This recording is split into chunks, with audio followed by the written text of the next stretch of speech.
नमस्ते दोस्तों, स्वागत है आपका हमारे चैनल बुक लवर्स हिंदी में, जहां हम आपके लिए लाते हैं बेहतरीन किताबों के सारांश हिंदी में। आज की वीडियो में हम बात करेंगे रॉबर्ट ग्रीन की पुस्तक the laws of human nature के बारे में। ये किताब हमें इंसानी स्वभाव के विभिन्न पहलुओं को समझने और बेहतर बनाने में मदद करती है। तो चलिए बिना किसी देरी के इस अद्भुत किताब के सारांश को जानें और अपने जीवन में नए दृष्टिकोण लाएं। वीडियो को अंत तक ज़रूर देखें और अगर आपको ये पसंद आए तो हमारे चैनल को सब्सक्राइब करना ना भूलें। रॉबर्ट ग्रीन कौन है? रॉबर्ट ग्रीन एक प्रसिद्ध अमेरिकी लेखक हैं जो अपनी प्रेरणादायक और मनोवैज्ञानिक पुस्तकों के लिए जाने जाते हैं।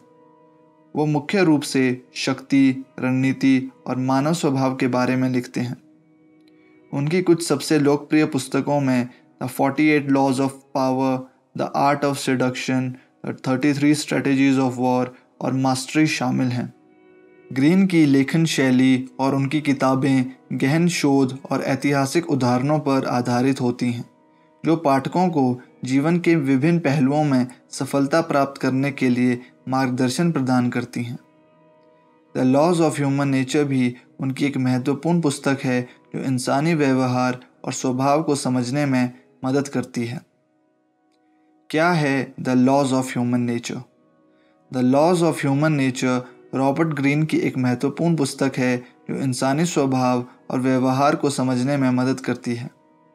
इस पुस्तक में ग्रीन ने विभिन्न कानूनों और सिद्धांतों के माध्यम से ये बताया है कि इंसान कैसे सोचते हैं, महसूस करते हैं और व्यवहार करते हैं। इस पुस्तक में कुल 18 अध्याय हैं, जिनमें प्रत्येक अध्याय एक विशिष्ट कानून को समझाता है।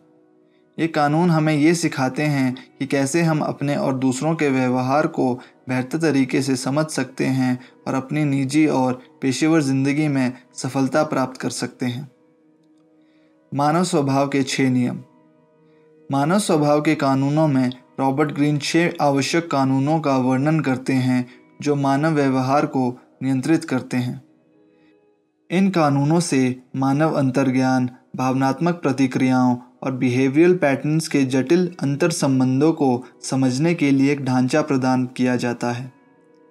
पहला, स्वप्रवृत्ति का नियम। नियम का सार। ये नियम हमें अपने स्वरक्षण की प्रवृत्ति को समझने और संभालने में मदद करता है। हर इंसान के अंदर एक स्वाभाविक प्रवृत्ति होती है कि वो खुद को सुरक्षित रखे और संभावित खतरों से बचाव करे। विस्तार। अपने आप को पहचानें। सबसे पहले अपने असली स्वभाव और कमज़ोरियों को पहचानें। ये आपको समझने में मदद करेगा कि कौन सी परिस्थितियाँ आपको असुरक्षित महसूस कराती हैं। भावनाओं को नियंत्रित करें। अपने भय और चिंताओं को नियंत्रण में रखें। ये आपको सही निर्णय लेने में मदद करेगा। स्मार्ट जोखिम लें। हमेशा अपने निर्णयों में संभावित जोखिमों का मूल्यांकन करें और सोच समझकर कदम उठाएं। दूसरा, सामाजिक साक्षरता का नियम। नियम का सार। ये नियम हमें दूसरों के व्यवहार और भावनाओं को समझने में मदद करता है, जिससे हम सामाजिक संबंधों को बेहतर बना सकते हैं। विस्तार। सुनने की कला। दूसरों की बातें ध्यान से सुनें और उनकी भावनाओं को समझें। सहानुभूति। उनके दृष्टिकोण को समझने की कोशिश करें और सहानुभूति दिखाएं। संकेतों को पढ़ें। लोगों के हाव भाव, शरीर की भाषा और टोन को पढ़ने की कला विकसित करें। तीसरा, स्वनियंत्रण का नियम। नियम का सार। ये नियम हमें अपने आंतरिक भावनाओं और इच्छाओं को नियंत्रित करने में मदद करता है। विस्तार। भावनात्मक जागरूकता। अपनी भावनाओं को पहचानें और उन्हें नियंत्रित करने का प्रयास करें। सहनशीलता। मुश्किल परिस्थितियों में धैर्य और सहनशीलता बनाए रखें। स्वयं पर ध्यान दें। नियमित रूप से मेडिटेशन और मानसिक व्यायाम करें ताकि आप अपने मन को शांत और संतुलित रख सकें। चौथा, प्रभाव का नियम। नियम का सार।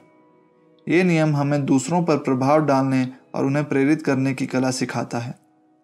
विस्तार। प्रभावी संचार। अपने विचारों और भावनाओं को स्पष्ट और प्रभावी तरीके से व्यक्त करें। नेतृत्व कौशल। दूसरों को प्रेरित करें और उन्हें एक साझा लक्ष्य के लिए काम करने के लिए प्रोत्साहित करें। प्रभावशाली व्यक्तित्व। अपने व्यक्तित्व को मजबूत और प्रभावशाली बनाएं ताकि लोग आपके प्रति आकर्षित हों। 5वां, रक्षात्मक रणनीतियों का नियम। नियम का सार। ये नियम हमें संभावित खतरों और चुनौतियों से निपटने की रणनीतियाँ सिखाता है। विस्तार। खतरों की पहचान। संभावित खतरों और चुनौतियों को पहचानें और उनका सामना करने के लिए तैयार रहें। रणनीतिक योजना। अपनी योजनाओं को अच्छी तरह से तैयार करें और उनके अनुसार कदम उठाएं। लचीलापन। परिस्थितियों के अनुसार लचीले रहें और आवश्यकता अनुसार अपनी रणनीतियों को बदलें। 6, आत्मविकास का नियम। नियम का सार। यह नियम हमें व्यक्तिगत विकास और आत्मविकास के मार्ग पर चलने की प्रेरणा देता है। विस्तार। निरंतर शिक्षा। हमेशा नई चीज़ें सीखते रहें और अपने ज्ञान का विस्तार करें। स्वयं का मूल्यांकन। नियमित रूप से अपने कार्यों और उपलब्धियों का मूल्यांकन करें और सुधार के लिए कदम उठाएं। लक्ष्य निर्धारण। अपने लक्ष्यों को स्पष्ट रूप से निर्धारित करें और उन्हें प्राप्त करने के लिए लगातार प्रयास करें। आप इन कानूनों को अपने जीवन में कैसे लागू कर सकते हैं?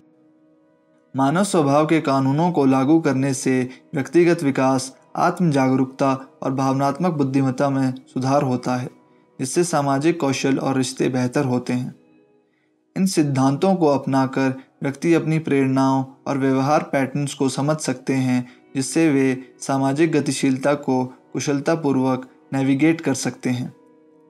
व्यक्तिगत और पेशेवर संदर्भ में ये कानून प्रामाणिकता को बढ़ावा देते हैं, सहानुभूति बढ़ाते हैं और आपसी इंटरैक्शन में सकारात्मक बदलाव लाते हैं।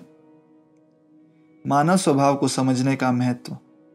मानव स्वभाव को समझना भावनात्मक बुद्धिमत्ता विकसित करने, स्वस्थ रिश्ते बनाने और व्यक्तिगत विकास को बढ़ावा देने के लिए महत्वपूर्ण है।